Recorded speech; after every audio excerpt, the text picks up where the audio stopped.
Good morning. We're back again. Module 5.3 CHE 101 Measurement of hydrogen ion concentration and pH. Outline of the lecture: pH and pH scale, dissociation constants of acids and bases. Remember, we have looked at dissociation of acids and bases, universal indicator, pH meter, illustrations, and conclusions. pH and the pH scale.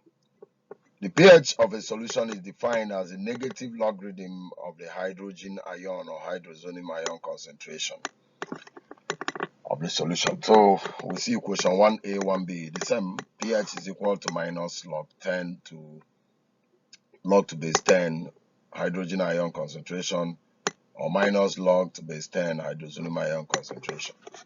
Some of you will be asked, state the equation for pH, and some people will start wondering. They have never come across it before.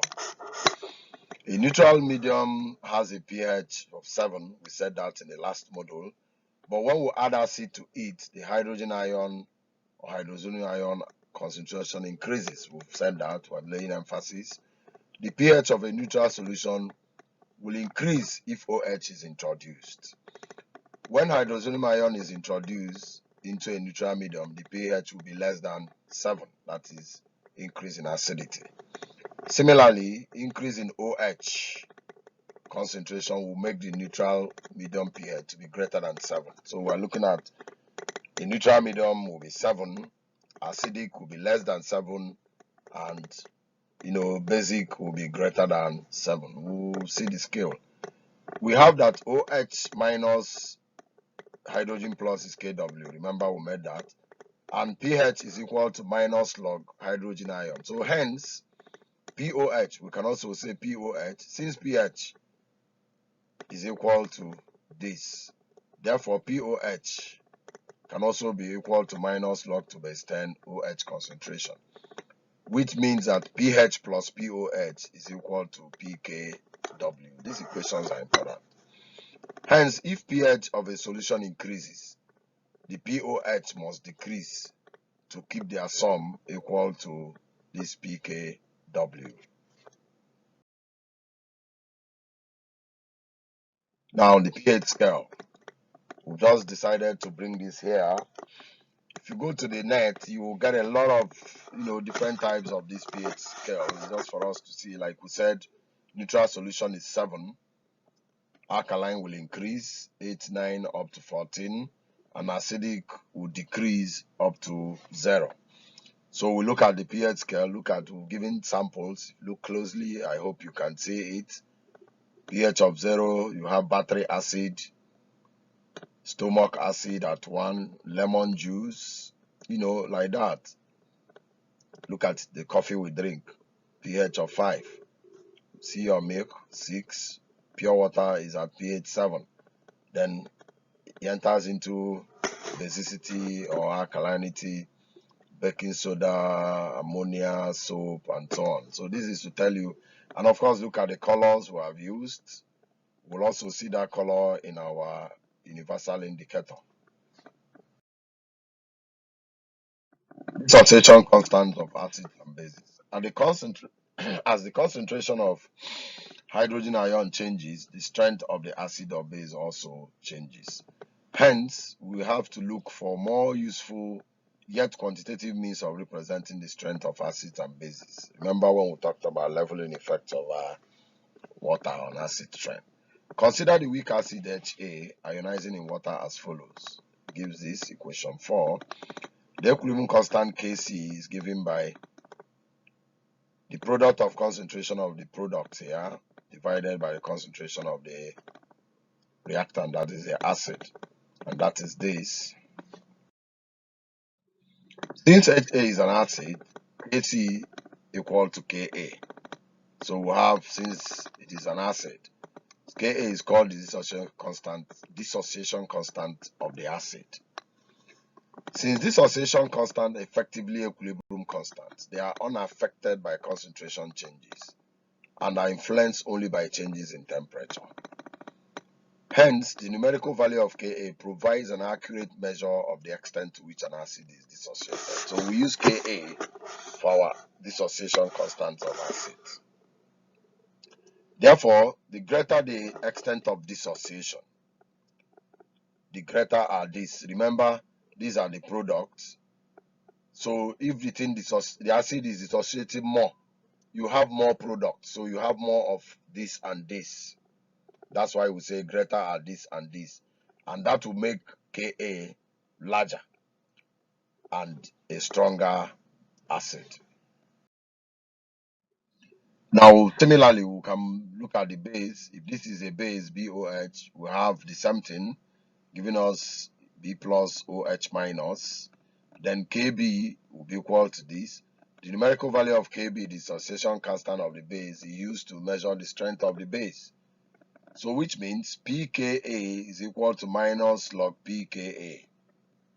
I mean log Ka, just like we said, pH is minus log hydrogen ion concentration. So pKa minus log Ka and pKb is minus log Kb. So if we look for conjugate acid-base pair, which we have discussed before, it means that Ka, Kb will be equal to Kw. Therefore, Ka is equal to Kw over Kb.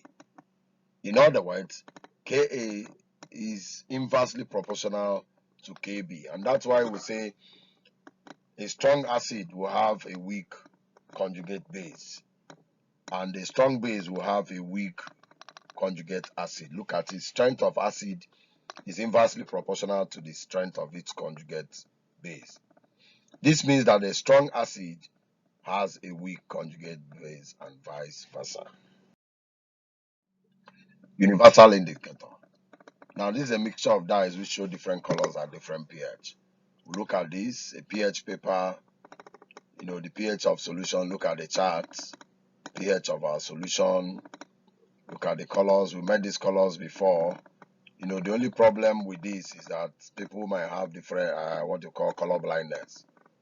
Somebody can see any of this color and call it another color that is closely related to it. That's why. And again, this one just gives us an approximate value. It doesn't give us the exact value of the pH. You just want to find the approximate pH of that. Assuming it is 10.3, there's no way you know what is between 10 here and 11 here. So it's just for us to have an approximate value of the pH. Now, an accurate way or accurate method to measure the hydrogen ion concentration solution is using the pH meter.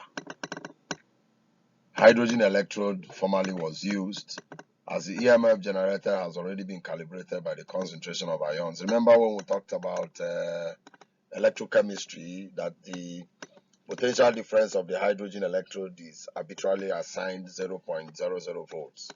That's what we're looking at here again as the EMF generated. And of course, we looked at the use for pH measurement, the electrode used for pH measurement. That's exactly the same thing here. Unfortunately, hydrogen half cell is awkward and inconvenient to carry because of these gas cylinders and the rest. It requires the use of bulky hydrogen cylinder and pressure issues. It takes some time to reach equilibrium and all that. Consequently, the glass electrode. Remember there also we mentioned glass electrode, calomel electrode used in place of hydrogen electrode, glass electrode, and so on. And the glass electrode consists of a platinum electrode in a solution of fixed acidic pH. The electrode is placed inside a thin glass membrane permeable to hydrogen ions. This half cell is combined with a reference half cell, which is usually either a calomel electrode or silver chloride electrode. Calomel electrode is a mercury chloride electrode, and silver chloride electrode. So this is preferable to the hydrogen electrode. We met standard hydrogen electrode before. The electropotential of the glass electrode is independent of hydrogen ion of the solution in which it is placed. In practice, the voltmeter is calibrated using solutions of known pH to give a direct reading of the pH of the solution rather than the EMF. You see, that's what we did in electrochemistry. We were talking about reading the EMF. Now, calibration gives us direct pH. Okay. Then when we use it commercially, the glass electrode and reference half cell are normally combined in single units. That's why you see in the lab we'll have a pH meter. You just take that single unit electrode, dip it into the solution, and it will give you the pH of that solution directly. As an illustration, calculate the pH of 0.1 mole hydrochloric acid.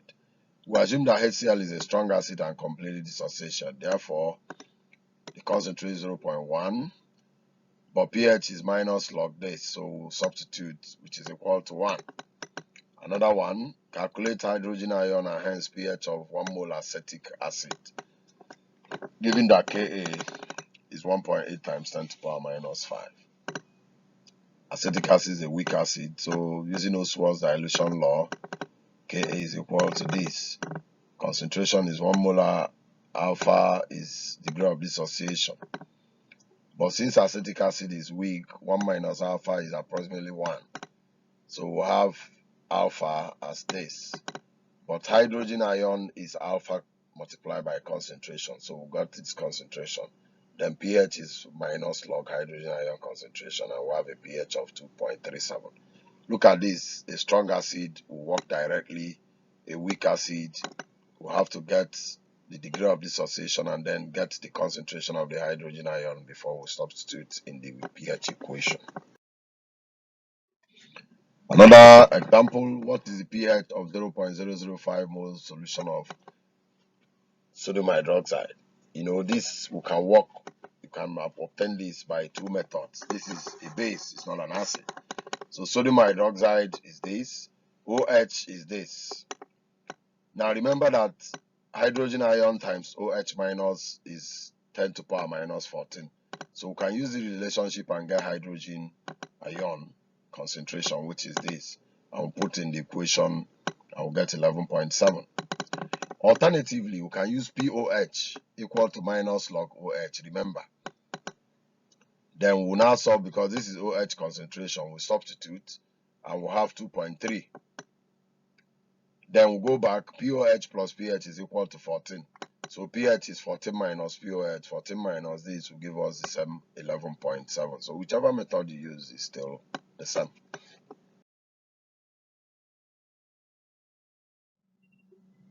Thank you for your time, for listening. We looked at pH and the pH scale, and there we looked at some substances that have different pH values.